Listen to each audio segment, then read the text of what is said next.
नैनं छिन्दन्ति शस्त्राणि नैनं दहति पावक न चैनं क्लेदयन्ताप न शोषयति मारुतः।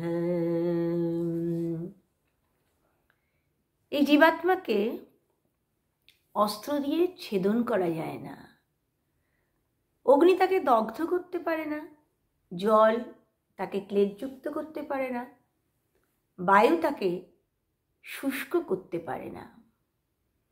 অর্জুন যদি মনে করেন অস্ত্রের দ্বারা যুদ্ধে যদি এই দেহ নাশ হয়, তাহলে দেহের মধ্যে অবস্থিত যে জীবাত্মা তার নাশ কেন হবে না? কারণ গৃহ যখন অগ্নিদগ্ধ হয়, তার মধ্যে যারা যারা থাকে তারাও তো অগ্নিদগ্ধ হয়ে যায়, তারা তো আর বাঁচতে পারে না। তাই অর্জুনের এই যে মনোভাব, সেটা দূর করবার জন্য ভগবান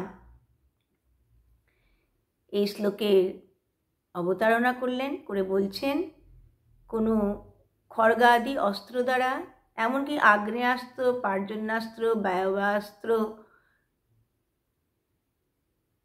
কোনো প্রকার অস্ত্র দ্বারাই জীবাত্মাকে বিনাশ করা সম্ভব নয়। তাকে কোনো রকম ব্যথা দেওয়া সম্ভব না, কষ্ট দেওয়াও সম্ভব নয়। অর্জুনকে তিনি এমনভাবে শিক্ষা দিচ্ছেন।